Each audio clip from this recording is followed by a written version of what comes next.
Welcome to my YouTube channel a ray of knowledge by CSK।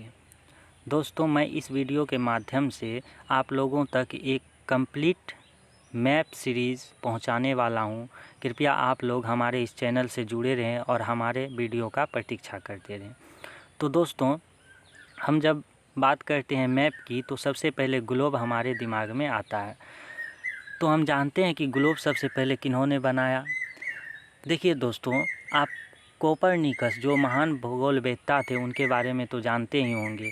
इन्होंने ही सर्वप्रथम बताया था कि पृथ्वी चपटी नहीं गोल है, और इन्हीं कॉन्सेप्ट को लेकर के मार्टिन वहेम जो है उन्होंने 1492 ईस्वी में एक ग्लोब का निर्माण किया, जिसमें केवल विषुवत रेखा को दर्शाया गया था और कुछ भौगोलिक दशाएं दिखाई गई थी। तो दोस्तों, सबसे पहले हम ग्लोब पे आते हैं और देखते हैं कि 0 डिग्री अक्षांश विषुवत रेखा किसे कहते हैं।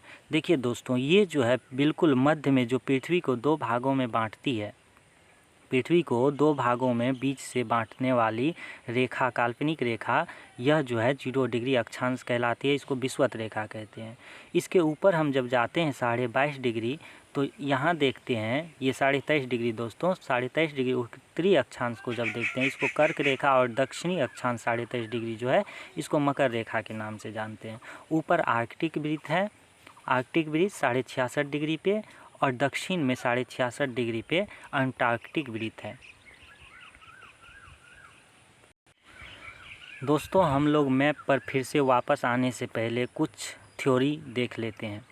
दोस्तों, ग्लोब के बारे में सबसे पहले हमने बता दिया है कि जर्मनी के मार्टिन वहेम जो हैं, मार्टिन वहेम नामक भूगोलवेत्ता ने सर्वप्रथम ग्लोब बनाया था। इनका ग्लोब जो था उनका नाम इर्डाफेल था, इर्डाफेल, और इसका अर्थ होता है एप्पल।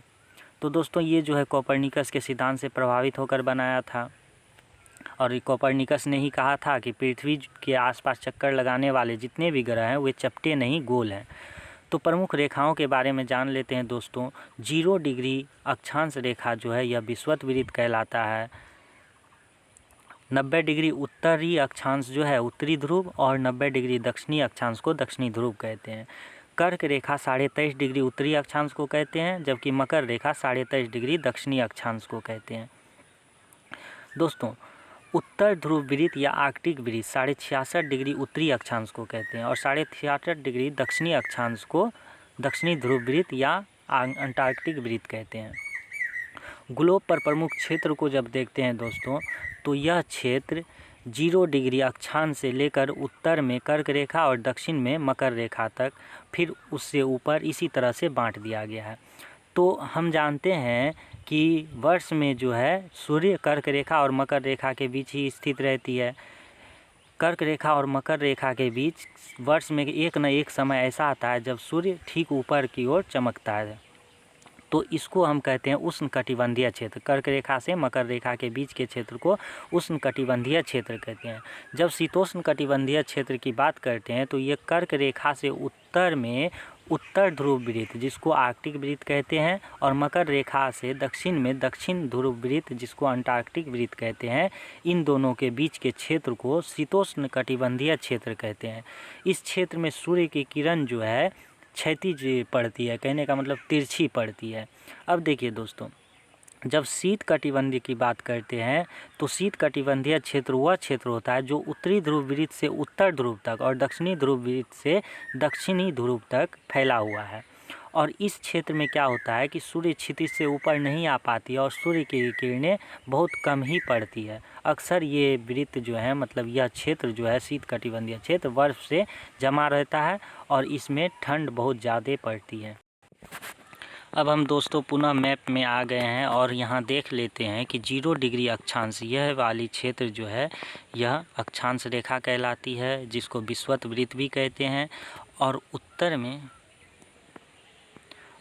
में जब देखते हैं 23.5 डिग्री पे ये कर्क रेखा है, और ये आर्कटिक वृत्त, और यहाँ नीचे जो है अंटार्कटिक वृत्त है।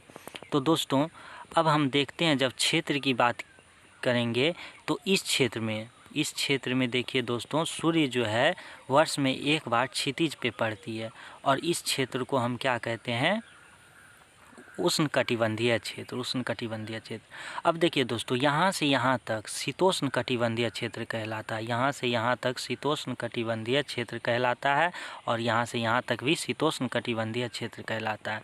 यह क्षेत्र जो है मकर रेखा से यहाँ आर्कटिक वृत्त, अंटार्कटिक वृत्त तक है, अंटार्कटिक वृत्त। और ऊपर जब देखते हैं तो कर्क रेखा से, यहाँ कर्क रेखा से आर्कटिक वृत्त तक है। अब देखिए दोस्तों, जब इससे ऊपर जाते हैं तो शीत कटिबंधीय क्षेत्र, और इससे नीचे आते हैं तो शीत कटिबंधीय क्षेत्र। इन दोनों क्षेत्र में शीत कटिबंधीय क्षेत्र है। बस इन सब चीज़ों को आप याद रखिए और ध्यान में रखिए। आगे चल कर के हम बात करेंगे अलग अलग चीज़ों को, जैसे विषुवत रेखा के बारे में जानेंगे। यह 13 देशों से होकर के गुजरती है।